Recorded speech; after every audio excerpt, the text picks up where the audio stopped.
What's up? Today we're talking about how to make objects appear as if they're floating. I watched a Peter McKinnon tutorial, so we're going to follow that step by step and see how it works. But in true Peter McKinnon style, what's up everybody? Intro. The most obvious way to make something look like it's floating is to have it actually be floating.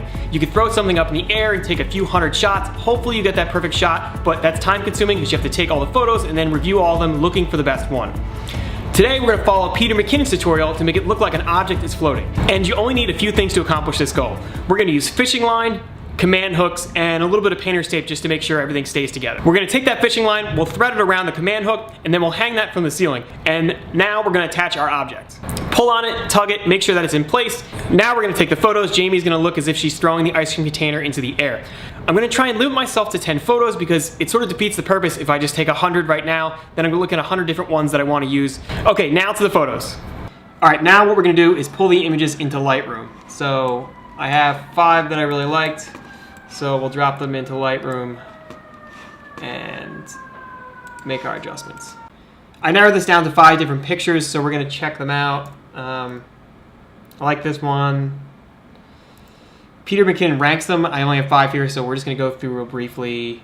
That one's nice. She looks like she's really excited. I think, all right, we're going to go with this photo. It looks like more exciting. Yeah, this photo a little bit more exciting, and the ice cream object seems to be in focus a little bit more. When I usually go to Lightroom, I like to start out by just using the auto function that auto adjusts like the brightness, the exposure. Change the contrast a little, maybe up the highlights to make this pop a little better. Boost the shadows. Oops, a little bit too high. Let's up those whites so this thing really pops, but not too much. And let's see. There we go. Can we improve the contrast just a little bit? There we go. All right, I like that. The object really pops, and the whole idea of this is she's doing an Instagram photo where she's posting a, like a photo of a product that she uses a lot. So you want her to be in it. You can see her big hair. She's got a big head of hair, and now the object really stands out. Now that we have the photo we like, we're going to export it to Photoshop.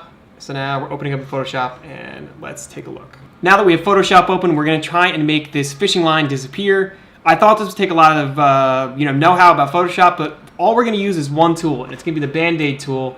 We're going to go here to the spot healing brush. Let's zoom in a little to make this. There we go. And what we're going to do is we're going to incrementally go and erase the fishing line. What you don't want to do is you don't want to go all the way down at one time, and then you get this kind of like long line here. You want to do it incrementally. And let's zoom in a little. We're going to zoom in a little and take this just small pieces at a time.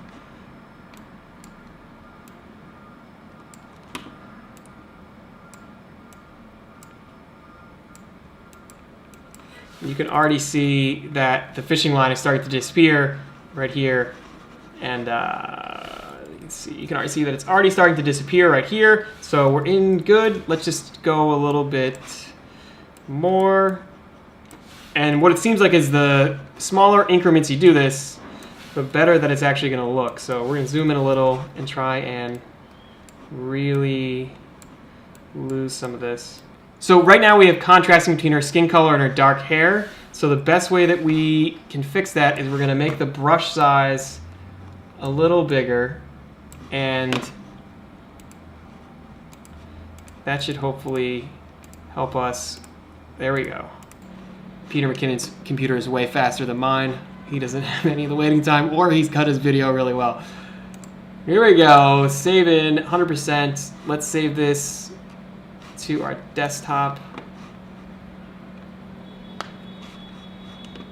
Call this floating.